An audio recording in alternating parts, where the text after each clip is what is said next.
Welcome to the Fire and Earth podcast with your hosts, Jason Mefford and Kathy Groover. Fire and Earth, giving you the keys to unlock your limitless potential.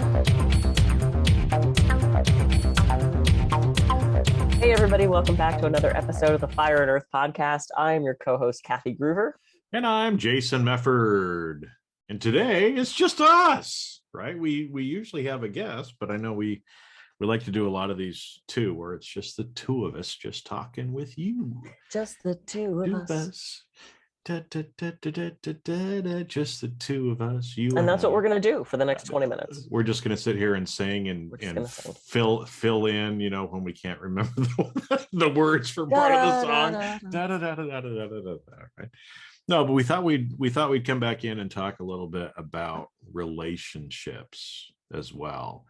And you know, one of the things that kind of triggered, I'm reading a book. It's a biography on Warren Buffett, you know, one of the richest men in the world. Guy's worth, I don't know, $100 and some billion, some more money than God, right? That he's never going to be able to spend. But I thought it was interesting because he's one of the smartest guys in the world from an investor standpoint.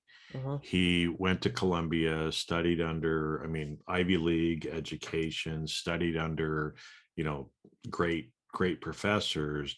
But what I found interesting in the book is one of the things that he was most proud of was actually a Dale Carnegie seminar that he went to over a weekend, like back in the 1950s. Wow. And he has that proudly displayed in his office as one of what he thinks is his greatest achievements. But the more that I'm reading through the book, see that it's been one of the keys to his success.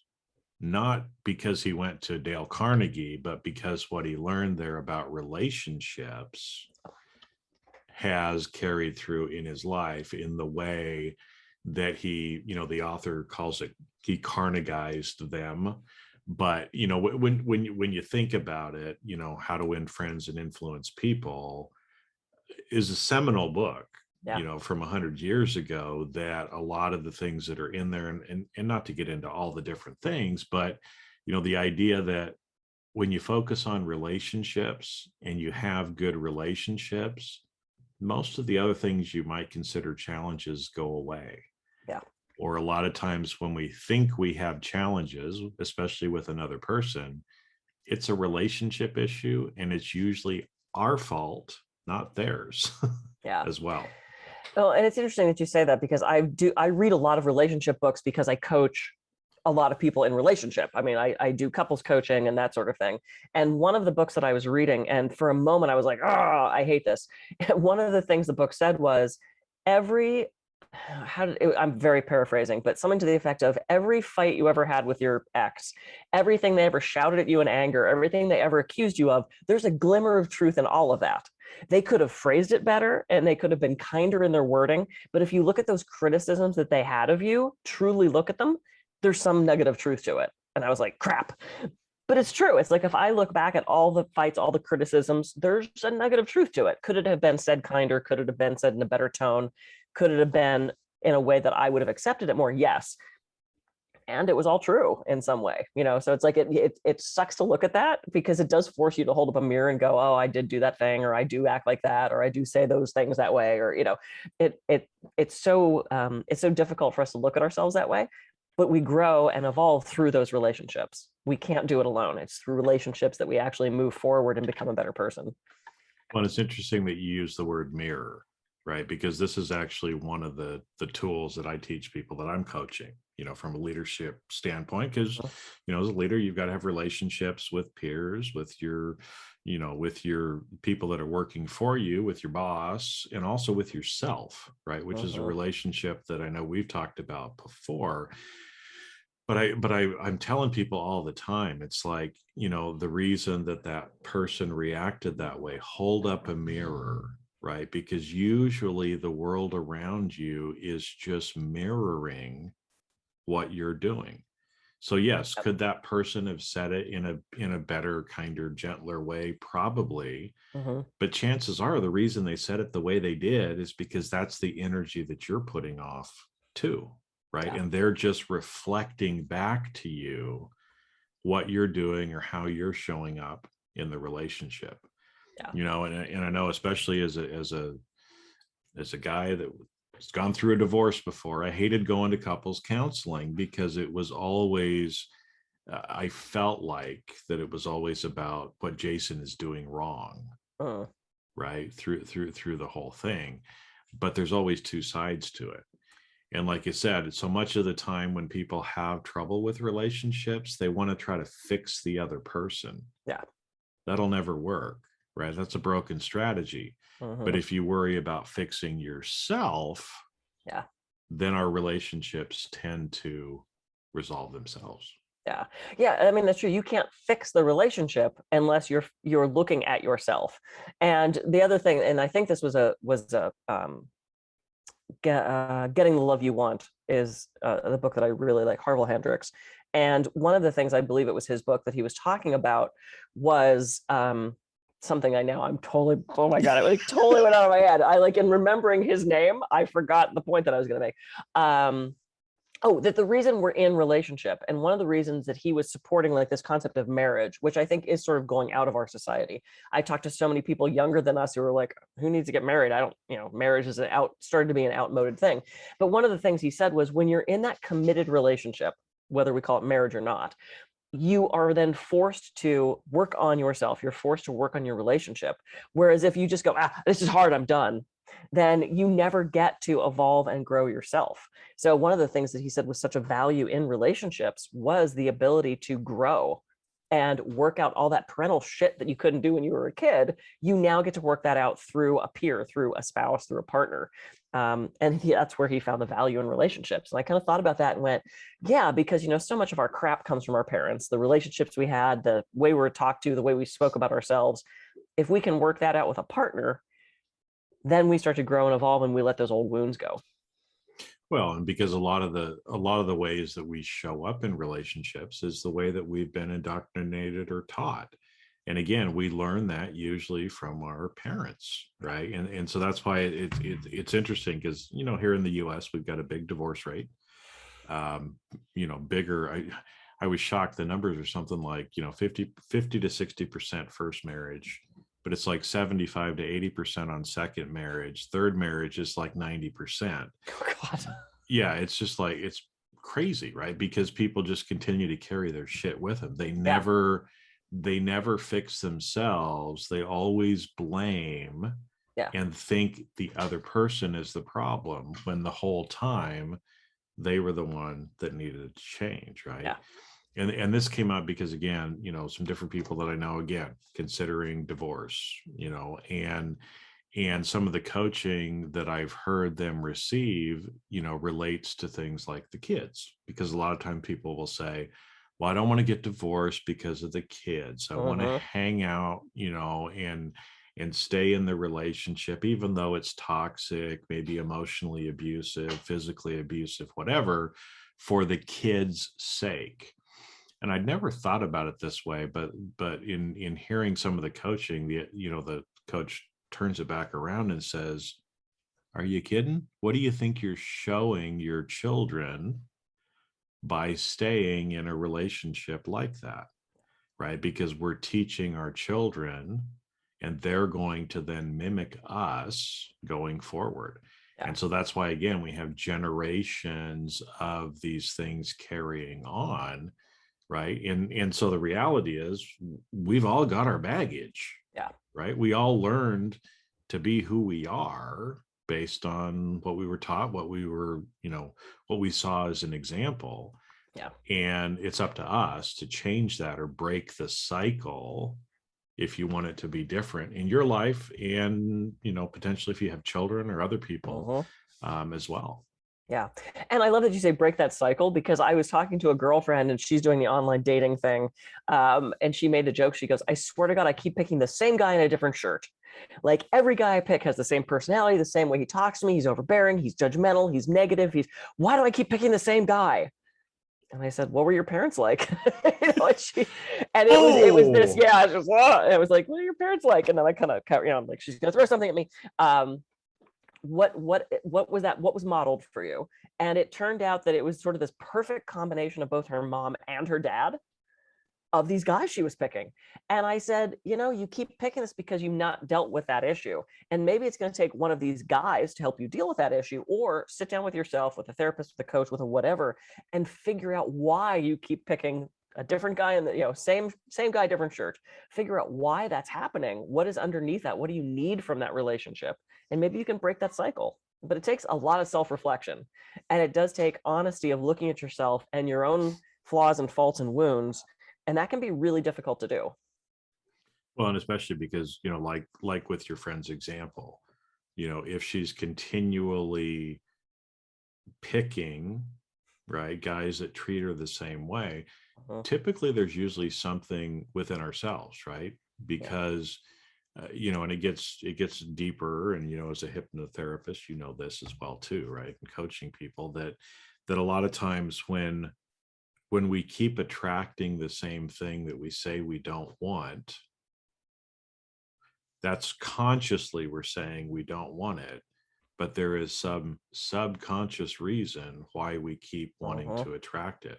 And a lot of times it goes back to feeling like I don't deserve anything better. I mean, you see this, especially it's pronounced in physically abusive relationships, where a partner is physically abused, they break away, they leave that person, they go and find another person that's going to physically abuse them.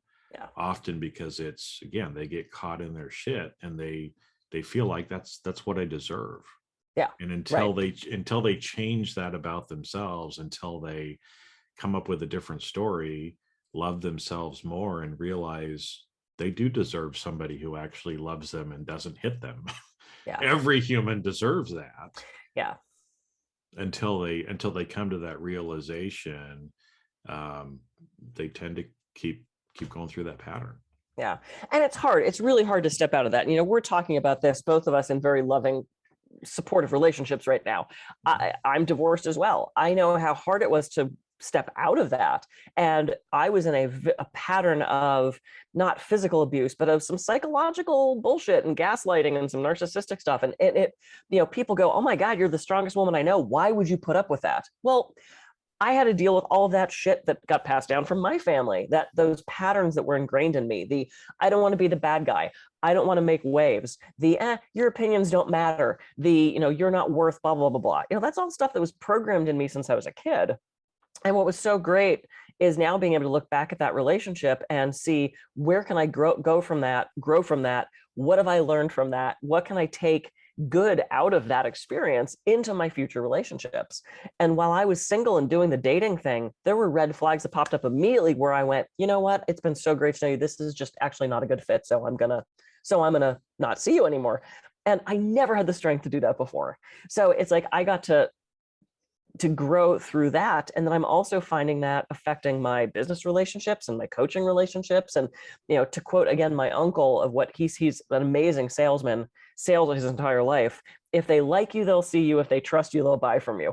And they're not going to trust you unless you build a relationship with them. And that goes back to social media. And that goes back to people you meet at a mixer or a schmooze thing for business. It's about building those relationships, and you have to know yourself to do that. Well, and you have to know yourself to be able to be in relationship authentically with somebody else, right? Because if not, we're showing up or pretending to be somebody else. And you see that from the dating perspective, right? I mean, people typically show up, they're trying to put on the best air so they get the second date or whatever, right? But they forget to be themselves. And so it's difficult to be in a healthy relationship with anyone if you're not in a healthy relationship with yourself. And that's usually what people always forget or don't think about, is they think the other person is going to give them what they need, when what they need is always been inside of themselves, right? And what's so fascinating too, because that the Gandhi quote that paraphrases, be the change you want to see in the world.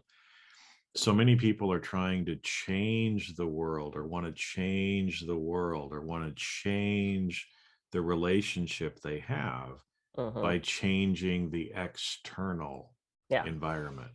That will never work. Mhm. right? The only way that you actually change is by changing yourself.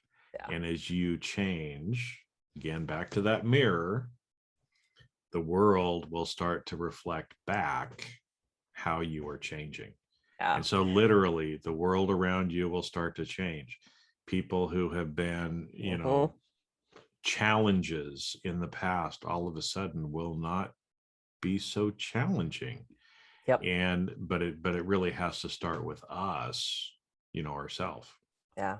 And it's so interesting. I've done so much self-work.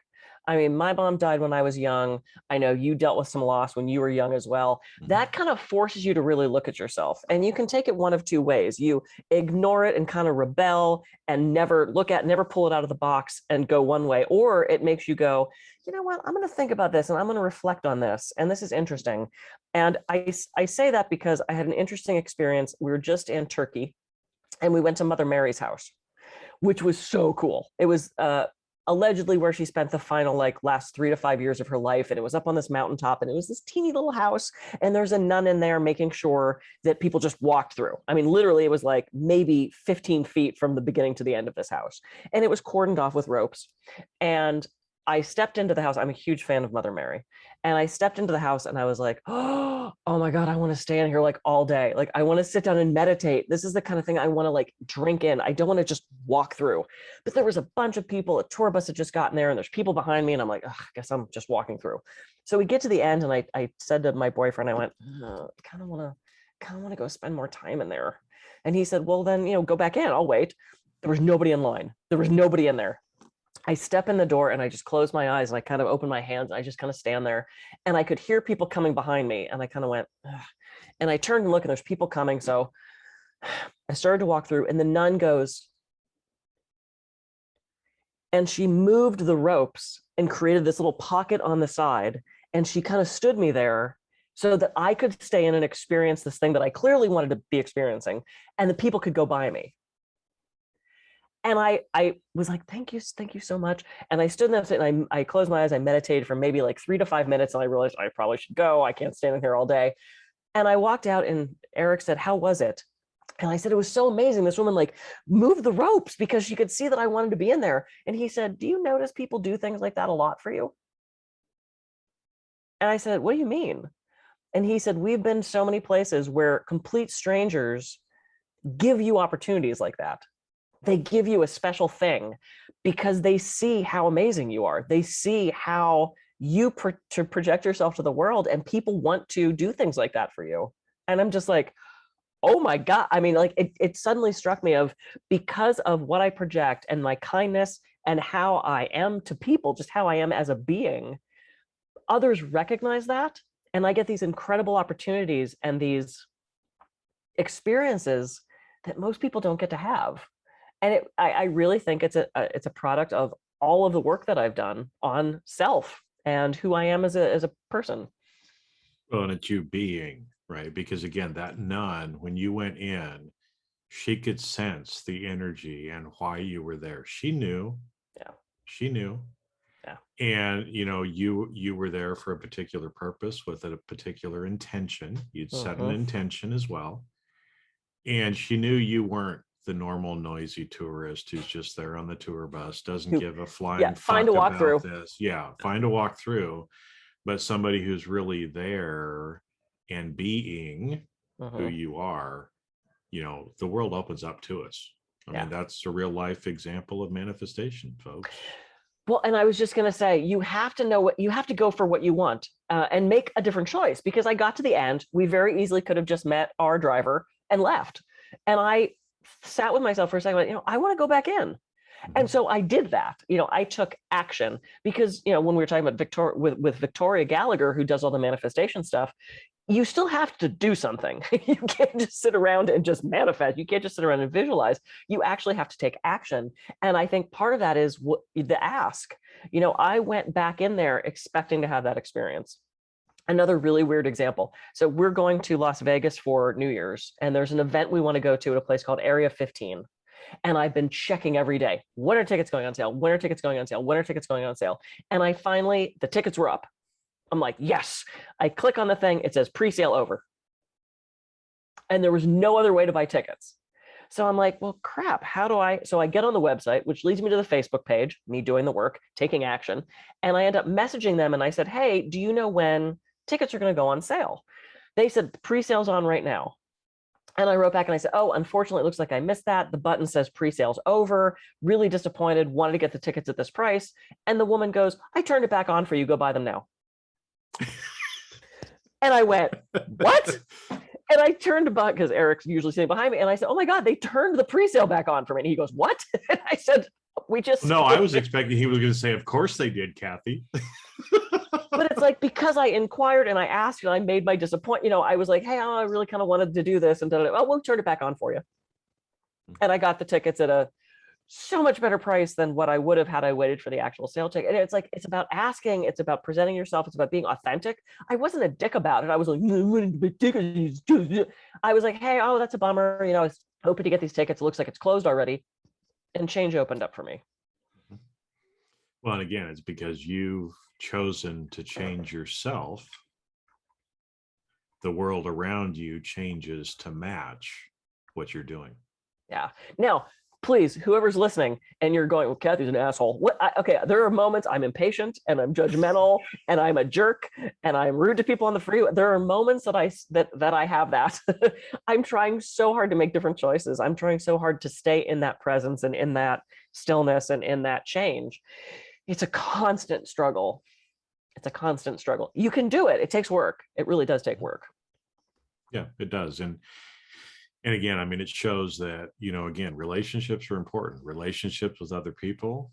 But, the one thing that, so many people forget is they want better relationships, but they never focus on taking care of the relationship with themselves first. Yeah.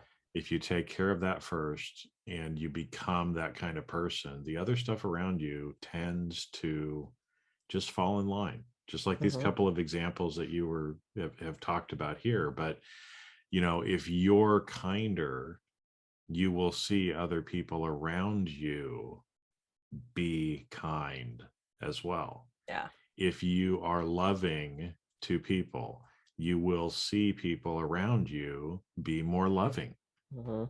Now, the flip side, if you're more angry, you're going to see more people around you being angry. Right? Yeah. Because it's that mirror again. And so, yeah, we're all human. We all make mistakes. There's days I have bad days too.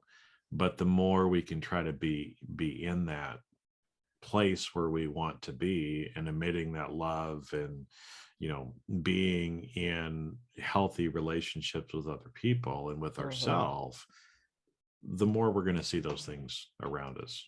Yep. Yay. Yeah. And what a beautiful place to end. Yeah. Look at yourself. I mean, sometimes it's uncomfortable and it's scary. And this is why a lot of people don't meditate. They are afraid of what they're going to find in that silence. And I get it. It's sometimes rough. And if we don't know what's in there, we can't help it. We can't fix it. So yeah. Cool.